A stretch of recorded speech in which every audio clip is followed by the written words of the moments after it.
ஒன்றாக தப்பிச் செல்கின்ற பொழுது எப்படி வழி மாறினார்கள் என்பதற்கு பின்னால் அவருக்கு பின்னால் இன்னும் ஒரு சில பெரிய பிரபல்யங்கள் இருப்பதாகவும் ஒரு சில தகவல்கள் கிடைக்கப்பட்டிருக்கின்றது. அந்த செவ்வந்தி என்கின்ற குற்றவாளி இறுதியாக அவரின் பெயரில் ஒரு சிம் கார்டு சந்தேகம் ஏற்பட்டிருக்கின்றது. பார்த்தீங்கன்னு சொன்னாங்க, இந்த படுகொலையை செய்த துப்பாக்கிதாரி இவர்தானா? உலகளாவ ரீதியில் இருக்கும் அனைத்து தமிழ் பேசும் உறவுகளையும் இன்னும் ஒரு காணொளியில் சந்திப்பதையிட்டு மகிழ்ச்சி அடைகின்றேன். இன்றைய தினம் 28ஆம் தேதி 2ஆம் மாதம் 2025ஆம் ஆண்டு. இந்த மாதத்தின் இறுதி நாளில் இன்றைய தினம் சந்திச்சிருக்கிறோம். இந்த ஒரு சேனலுக்கு யாருக்கும் புதுசாக வந்து என்ன சொன்னாங்க, மறக்காம இந்த ஒரு சேனலையும் சப்ஸ்கிரைப் பண்ண வீடியோகளை பாருங்கள். நான் போன்ற அனைத்து வீடியோக்களும் உடனுக்குடன் சேரும் என்பதில் சந்தேகம் கிடையாது.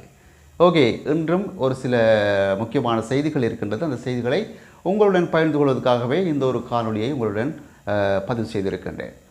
அந்த வகையில் நாம் முதலாவது பேசப்பட இருக்கின்ற ஒரு செய்தி பார்த்தீங்கன்னு சொன்னாக்கா, கடந்த நாட்களாக கடந்த நாட்களிலிருந்து இதுவரைக்கும் பேசப்படுகின்ற ஒரு பிரபலியமாக பேசப்படுகின்ற ஒரு செய்தின்னு சொன்னாக்கா, அந்த புதுக்கடை விவகாரம். அந்த புதுக்கடை நீதிமன்ற வளாகத்துக்குள் இடம்பெற்ற கணேமுள்ள சஞ்சீவ படுகொலை செய்யப்பட்ட செய்தி மிக பரபரப்பாக இதுவரைக்கும் பேசப்பட்டு கொண்டிருக்கின்றது. இதுவரைக்கும் அந்த ஒரு முடிவு காணாத ஒரு செய்தியாக அந்த செய்தி இடம்பெற்று வருகின்றது. அது சம்பந்தமான ஒரு முக்கிய தகவல்கள் இன்றைய தினம் என்ன கிடைச்சிருக்குன்னு பார்த்தீங்கன்னு சொன்னாங்க, இப்பொழுது இப்போ அந்த கொலை நடந்து கொஞ்ச நேரத்திலேயே அந்த துப்பாக்கிதாரியை கைது செஞ்சுருந்தாங்க. மிக உறுதியோடு கைது செஞ்சுருந்தாங்க.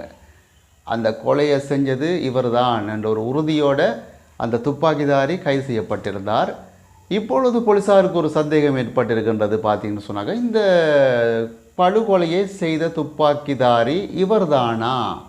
இந்த கைது இப்பொழுது கைது செய்திருக்கின்ற இந்த இராணுவ வீரர் தானா துப்பாக்கிதாரி? இவர்தான் சுட்டு படுகொலை செய்தாரா என்ற சந்தேகத்தோடு இப்பொழுது போலீஸாருக்கு சந்தேகம் ஒன்று ஏற்பட்டிருக்கின்றது. அந்த சந்தேகத்தோடு அந்த கோணத்தோடு இப்பொழுது அவரை விசாரித்து கொண்டிருக்கின்றார்கள். இதற்கு முதல் எவ்வளவு உறுதியோடு அவரை பிடிச்சிருந்தாங்க. இவர் தான் அந்த கொலையை சுட்டு போட்டு அந்த சிசிடிவி காணொலிகள்லாம் காணப்பட்டிருந்தது. நிறைய விஷயங்கள்லாம் இவர் தான் என்ற உறுதிப்பாட்டோடு பிடிச்சிருந்தாங்க.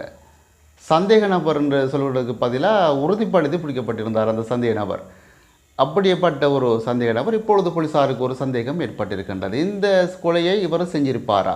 ஏன் இப்படி ஒரு சந்தேகம் இவர்களுக்கு இப்பொழுது ஏற்பட்டிருக்குன்னு சொன்னாங்க, இந்த கொலையை செய்துவிட்டு அந்த இப்பொழுது இன்னும் பிடிபடாமல் இருக்கின்ற அந்த குற்றவாளி செவ்வந்தி, இஷாரா செவ்வந்தி என்கின்ற அந்த பெண்மணியும் இந்த கொலையை செய்த துப்பாக்கிதாரியும் ஒன்றாக தப்பிச் செல்கின்ற பொழுது எப்படி வழி மாறினார்கள் என்ற ஒரு சந்தேகமும் இப்பொழுது போலீஸாருக்கு ஏற்பட்டிருக்கின்றது. இந்த சந்தேகமும் ஏற்பட்டு கொண்டிருக்கின்றது. அதன் அடிப்படையில் இவர்களின் விசாரணைகள் இப்பொழுது வேறு கோணத்தினூடாக விசாரணை நடத்தி வருவதாகவும் இன்றைய தினம் ஒரு செய்தி கிடைக்கப்பட்டிருக்கின்றது. அதே நேரத்தில் அந்த இதுவரைக்கும் தலைமறைவாக காணப்படுகின்ற அந்த செவ்வந்தி என்கின்ற குற்றவாளி இறுதியாக அவரின் பெயரில் ஒரு சிம் ஒன்றையும் பெற்றிருப்பதாக ஒரு தகவல் கிடைக்கப்பட்டிருக்கின்றது. அந்த சிம் அவரின் பெயரில் எடுத்திருப்பதாக தகவல் ஒன்று கிடைக்கப்பட்டிருக்கின்றது. இவர் மட்டும் ஏன் இதுவரைக்கும் பிடிபடாமல் தலைமறைவாக எப்படி இந்த இலங்கைக்குள்ளே இதுவரைக்கும் இருக்கிறார் என்று சொன்னால், அதுக்கு பின்னால் நிறைய கேள்விக்குறிகள் இருந்து கொண்டே இருக்கின்றது. அவருக்கு பின்னால் இன்னும் ஒரு சில பெரிய பிரபல்யங்கள் இருப்பதாகவும் ஒரு சில தகவல்கள் கிடைக்கப்பட்டிருக்கின்றது. ஓகே, இந்த ஒரு செய்தியும் உங்களை இன்றைய தினம் பகிர்ந்து கொண்டேன். பார்க்கலாம் அடுத்தடுத்த செய்திகளில் நிறைய செய்திகளை உங்களை தருவதற்காக காத்திருக்கின்றேன்.